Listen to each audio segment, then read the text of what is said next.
आरोपीला फाशी झालीच पाहिजे. जय श्रीराम जय श्रीराम. धीरज न्याय. महापालिकेच्या विद्युत विभागात कंत्राटी पदावर कार्यरत असलेले कर्मचारी धीरज परदेशी यांचा उपचारादरम्यान दुर्दैवी मृत्यू झाला. शुक्रवारी संध्याकाळी मुकुंदनगर येथील दर्गा दरिया परिसरातील कबरस्थानमध्ये विद्युत पोलाचे काम करत असताना त्यांच्यावर अज्ञात इसमाकडून भ्याड हल्ला करण्यात आला. या हल्ल्यात ते गंभीर जखमी झाले होते. परदेशी यांच्या निधनाची बातमी पसरता शहरात प्रचंड खळबळ उडाली असून नागरिकांमध्ये तीव्र संतापाचे वातावरण आहे. या घटनेमुळे शहरात मोठा तणाव निर्माण झाला असून प्रशासनाकडून खबरदारीचे उपाय योजले जात आहे. या घटनेवर संतप्त प्रतिक्रिया व्यक्त करत आमदार संग्राम जगताप यांनी प्रशासनाला आरोपींवर अत्यंत कठोर कारवाई करण्याचे निर्देश दिले आहेत. या भ्याड हल्ल्यातील सर्व आरोपींना तात्काळ अटक करण्यात यावी आणि गुन्हेगारांचे मनोबल खचण्यासाठी त्यांच्या घरावर बुलडोजर चालवण्यात यावा अशी आक्रमक मागणी आमदार जगताप यांनी केली आहे. या घटनेमुळे महापालिका कर्मचाऱ्यांच्या सुरक्षतेचा प्रश्न पुन्हा एकदा ऐरणीवर आला असून आरोपींना लवकरात लवकर गजाआड करण्याची मागणी नागरिकांनी जोर धरली आहे. दिवसापासून आपण सर्वच आपले धर्मबंधू असणारा धीरजजी राजपूत उर्फ परदेशी याच्या बाबतीतली जी घटना घडली त्यावेळेसपासून अगदी आजपर्यंत आपल्याबरोबर अनेक आपले धर्मबांधव या निमित्तानं उपस्थित आहेत आणि त्या दिवशीपासून आपण कुठंतरी प्रतीक्षेत होतो की काही ना काही आपल्याला कुठंतरी प्रतिसाद मिळेल आणि आपला धर्मबंधू जो धर्माकरता सातत्यानं काम करणारा व्यक्ती आहे कुठंतरी पुन्हा आपल्यामध्ये येईल. पण कुठंतरी दुपारची वेळेस 1:45च्या सुमारामध्ये आम्हाला फोन आला की धीरज आता राहिलेला नाही. तर निश्चितच एक मनामध्ये फार मोठं दुःख प्रत्येक व्यक्तीच्या मनामध्ये निर्माण झालं. त्याचं कारण देखील तसं आहे की तो ज्या ठिकाणी गेलेला होता तो काय कुठला काही वैयक्तिक काम करता गेलेला नव्हता. हा लोकसेवेचं काम करण्याकरता तिथे गेलेला होता. त्या लोकांना एक दिवस अगोदर अधिकृत तक्रार लाईटच्या पॅनलच्या बाबतीमध्ये आली. लाईटच्या पॅनलच्या बाबतीमध्ये आल्यानंतर ते लोक तिथं गेले. जात असताना दुपारी अंदाजे 1:30च्या सुमारास ते त्या परिसरामध्ये तिथं गेले आणि प्रामुख्याने सांगितलं पाहिजे की तिघांच्याही कपाळावरती मस्तकी टिळा होता आणि आपल्या ज्या धर्मबंधूवर हल्ला झाला त्याच्या बाबतीमध्ये आपण जर पाहिलं तर तुम्ही ज्यावेळेला त्याचा हल्ला झाल्यानंतरचा फोटो आपला आला असेल तर त्याच्या मस्तकावरती भगवा टिळा त्याच्या मस्तकी होता. आणि मग आपण आज पाहतो की आपण या सगळ्या घटनेला सामोरे जात आहोत. पण या सगळ्या घटनेमध्ये माहिती घेतल्यानंतर तो सातत्याने आपल्या या संपूर्ण धर्मकार्यामध्ये सातत्याने तो सक्रिय होता. पण ज्या ठिकाणी तो काम करत होता तिथं जरी त्याच्या विरुद्ध विचाराचे लोक होते पण त्यांनी मनामध्ये संकोच बाळगला नाही की आपल्याला तिथं प्रामाणिकपणाची जी जबाबदारी आपल्यावरती आपण ती देखील पार पाडणार.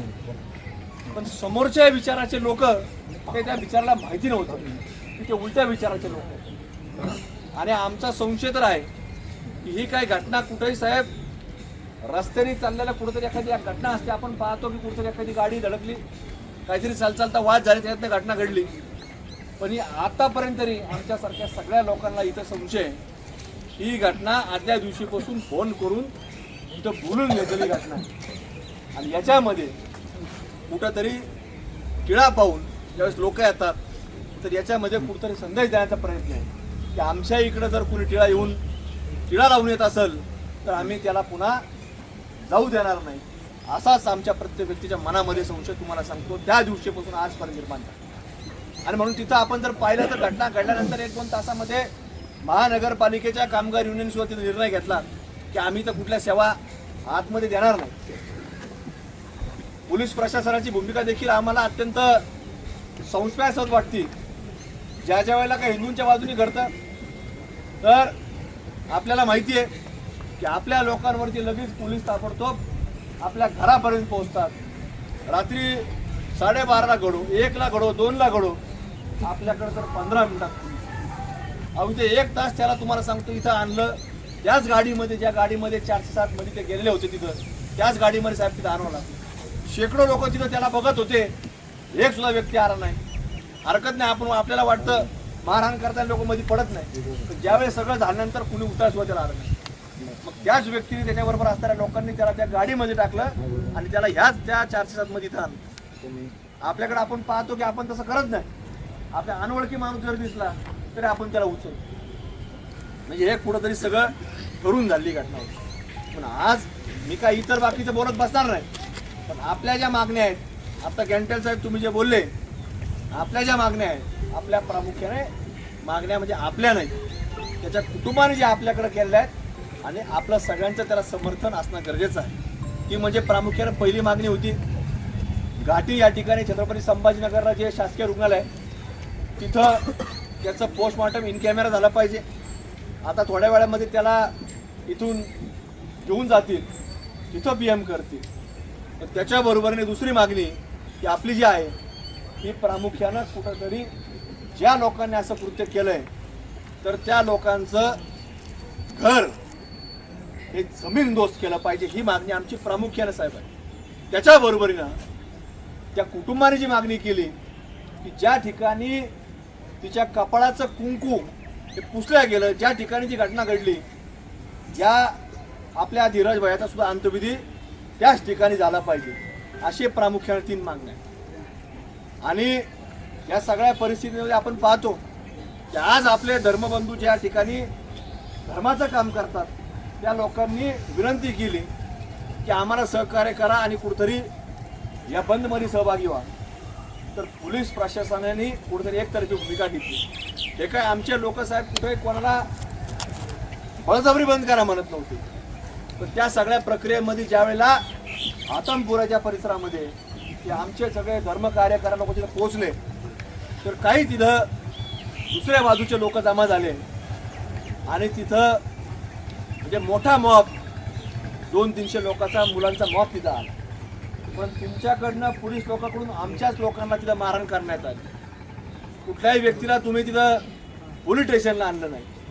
म्हणून आज आमची मागणी आहे, आता त्या बिचाराला तर PM ला घेऊन आला आम्ही काय थांबणार नाही, त्याची काय विटंबना आम्ही करत बसणार नाही. पण जोपर्यंत तुम्ही जे आतमपुरा चौकात आले लोक पोलीस स्टेशनला आणत नाही आणि त्यांच्यावर काही ना काही कारवाई करत नाही, कारण की आमचं सगळं लोकशाहीने होतं, ते बायावर करून आलेले होते. तर त्यांच्यावर जोपर्यंत आमचं जसं झालेलं आहे तसं त्या लोकांचं करत नाही.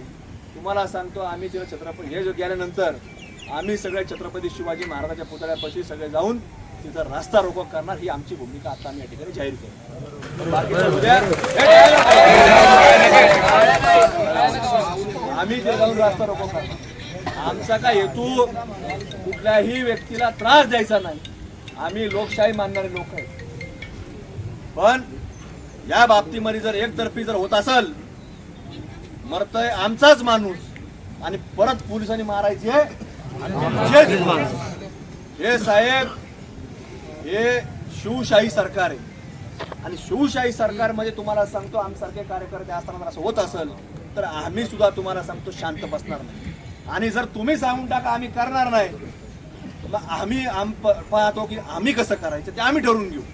पण तुम्ही एकदा आम्हाला डिक्लेअर करा आम्ही नाही करणार, मग आम्हाला तर रस्ता मोकळा काय करायचं आम्ही करून घेऊ. आम्हाला तुम्ही निर्णय द्या. ते लोक आणले पाहिजे, यांना सांगतात चल चल चल, म्हणजे त्यांचा हे लोकशाही मार्गाने चालले होते. सगळ्यांना हात जोडत होते की आपला धर्म कार्य करणारा मनुष्य गेलेला आहे, तुम्ही त्याला सहकार्य करा, त्याच्या श्रद्धांजलीसाठी तुम्ही समर्पित करा, बंद करा. आणि लोकांनी तेच करत होते. पण त्यांनी कुठेतरी चिथावणी देण्याचा प्रयत्न केला, त्यांनी कुठेतरी दंगल भडकवण्याचा प्रयत्न केला. आणि मग तुम्ही अशी घटना घडल्यानंतर उद्या आमच्या लोकांवर कसे दाखल करतात त्यांनी नगरमध्ये दंगल बोलले, म्हणजे बदनाम कोण होणार, रेकॉर्डवर कोण येणार, तर आमचा कपाळा ढिळा लावणारा लोक आमचे बदनाम. पण चिथावणी कोणी दिली, त्याला जर माहिती आहे की अशी अशी घटना घडलेली समोरून लोक येतात, त्याचं काम आहे त्याची जगमारी घरात त्यांनी केली पाहिजे. पण ते त्यांना कायम सवय त्यांना जो रहमानी किडा असतो ना तो सातत्याने वळवळ करतो. आणि ज्या ज्या वेळेला आपण लोकशाही मार्गाने जायचा प्रयत्न करतो अशा आपल्या धीरज सारख्या लोकांना अशी परिस्थिती ती आणि आपण 4-4 दिवस या ठिकाणी बसतो आणि त्यांच्या मदत करणारे लोक हे तुम्हाला सांगतो आता इथं थांबायला तयार नाही. इथून छत्रपती संभाजीनगर आणि संभाजीनगरवरून विमानं डायरेक्ट हैदराबाद पर्यंत जाऊन पोहोचलेले. ह्या लोकांचा तपास त्यांची परिस्थिती नाही तशी. संभाजीनगरवर इथून संभाजीनगर सुद्धा जाण्याची परिस्थिती नाही त्यांची. अहो ते इथून स्टँडवर सुद्धा जाऊ शकत नाही. पोहोचतात कसे तिथं त्या हैदराबादला.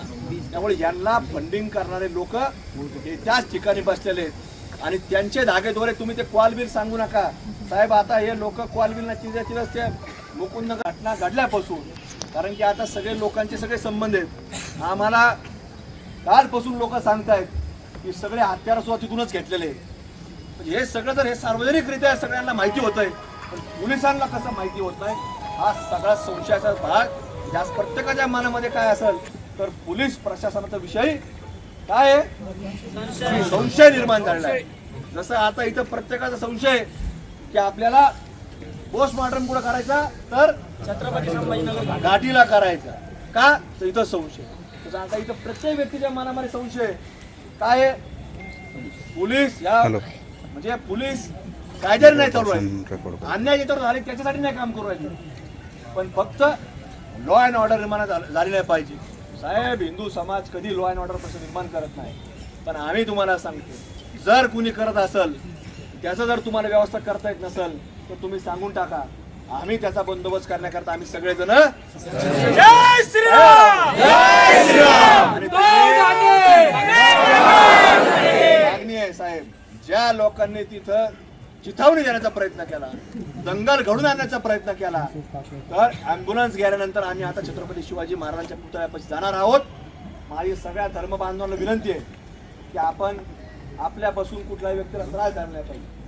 नगरचे लोक सगळे आपल्या परिसरात सगळे आपले हिंदू समाजाचे लोक आहेत. तुम्हाला विनंती आहे माझी की आपण इथून ॲम्ब्युलन्स गेल्यानंतर सुद्धा ॲम्ब्युलन्स कोणी जाऊ नका पण आपण सगळेजण पुढे जायचं महाराजांच्या पुतळ्यापाशी जायचं.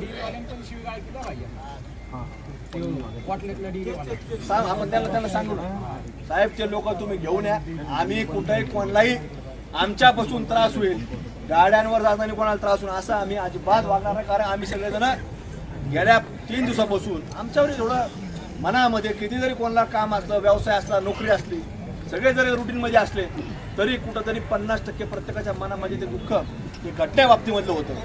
त्यामुळे आम्हाला तुमची मागणी